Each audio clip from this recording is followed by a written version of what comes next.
Manajemen Diklat, Teknologi Pendidikan, Universitas Pendidikan Ganesha.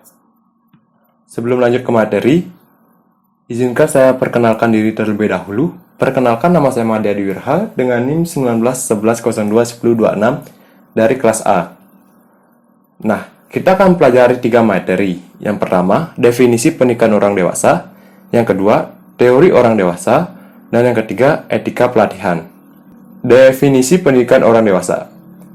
Pendidikan orang dewasa andragogi berasal dari bahasa Yunani, yaitu aner yang berarti dewasa dan agogus yang berarti memimpin atau pembimbing. Lalu, menurut Knowledge, andragogi adalah sesuatu ilmu dan seni yang membantu orang dewasa belajar.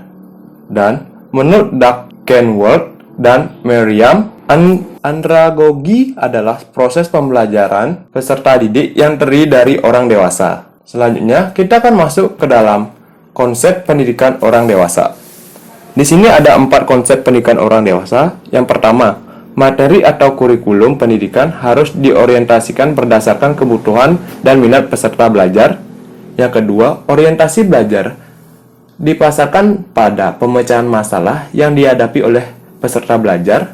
Yang ketiga, perspektif waktu menjadi hal yang paling penting bagi peserta belajar, yakni orang dewasa belajar untuk saat sekarang, bukan saat masa mendatang. Dan yang terakhir, materi belajar harus disesuaikan dengan pengalaman yang dimiliki oleh peserta belajar. Selanjutnya, kita akan masuk kepada teori orang belajar. Teori belajar Discovery Learning oleh Jerome Bruner. Teori ini menyatakan bahwa pertumbuhan intelektual dan perkembangan belajar anak diorganisasi dari lingkungannya secara bertahap, dengan melalui proses pemberian arti terhadap sesuatu yang disebut dengan konseptualisasi. Lalu, teori yang kedua yaitu teori belajar Student-Centered Learning oleh Rhodes. Teori ini menekankan kepada kebebasan, martabat, dan potensi manusia. Jadi prinsipnya menyatakan manusia mampu memilih secara pribadi karena manusia memiliki faktor hereditas, latar belakang, dan lingkungan. Prinsip-prinsip filosofis humanis menekankan pada kepentingan pribadi dan kebutuhan spesifik manusia.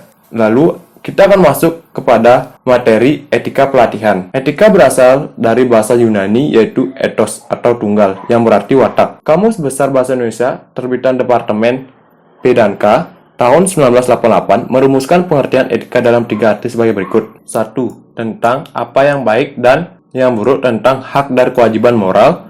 2. Kumpulan asas atau nilai yang berkenaan dengan akhlak. 3. Nilai mengenai benar dan yang salah dianut masyarakat. Dan di sini ada 10 etika pelatih. Yang pertama, bertakwa kepada Tuhan Yang Maha Esa.